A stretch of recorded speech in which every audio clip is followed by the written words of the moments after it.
We definitely had a little bit of a fall chill in the air heading out the door this morning. These were the observed lows this morning from the 50s in northwest Arkansas to right around that 60-degree mark to upper 50s in the River Valley. And with temperatures this cool, those leaves like to start changing on some of those trees. Ideally, you want these low temperatures a little bit cooler into those 40s to really get those leaves to start changing. We're not going to be seeing lows in the 40s. In fact, we're going to be tracking a subtle warming trend. You can kind of see that in our low temperatures the next several days. We're going to be going from 50s, and we're basically going to stair step just a couple degrees pretty much every single day here, as we're going to be seeing those low temperatures back into the upper 50s for northwest Arkansas and the River Valley.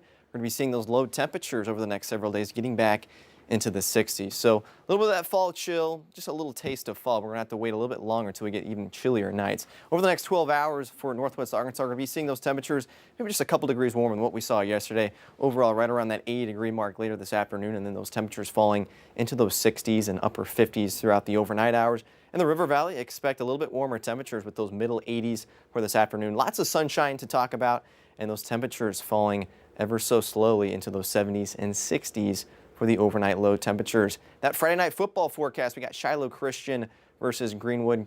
Shiloh Christian's going to be making that long trip down I-49, but really spectacular weather to watch that football game, and spectacular weather no matter which Friday night football game you're going to be going to, as those comfortable temperatures are going to continue. Here's that weekend forecast for northwest Arkansas. We're pretty much going to warm our temperatures just a couple degrees each day heading into next week. So Saturday we're going to be seeing 82. Sunday we're at 84.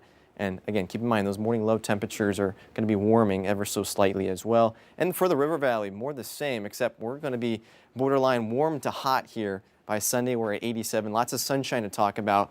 We're getting a little too close to that 90-degree mark, so a little too close for comfort. And the weather pattern that's going to be driving this is high pressure. And we like to call this in meteorology a ridging pattern. And that's going to be giving us drier weather, sunny weather, and a little bit warmer weather heading into next week. So several days of these dry temperatures we really could use after we saw so much rain for the first half of this week and even this past weekend as well. For northwest Arkansas, that 7-day forecast, we're going to be talking about those temperatures getting into those 80s. Again, we have that Arkansas Razorback home game on Saturday. One thing that I want to mention is that sometimes these late fall or these early fall games can kind of sneak up on you, especially with that UV index. So with that day game being at 11 a.m. on Saturday, probably going to be a good idea to bring some of that sunscreen, especially as you shed that later once that game starts and those temperatures start to get warm. And we kind of hang out into those lower to middle 80s heading into next week. And in the River Valley, like I said, we're getting a little too close to that 90-degree mark. We're going to be hanging out, though, until those middle to upper 80s for the majority of next week. Lots of sunshine to talk about. We got a couple of those fairs. We also had that art walk. I might have to text that number that we showed earlier in that weekend guide, because it looks like there's a lot of good things to do and take advantage of this really great weather. Yeah, we've had some busy weekends lately, and luckily nice weather for this sure. weekend. Yeah, let's see if we can keep it going. Yeah, all right.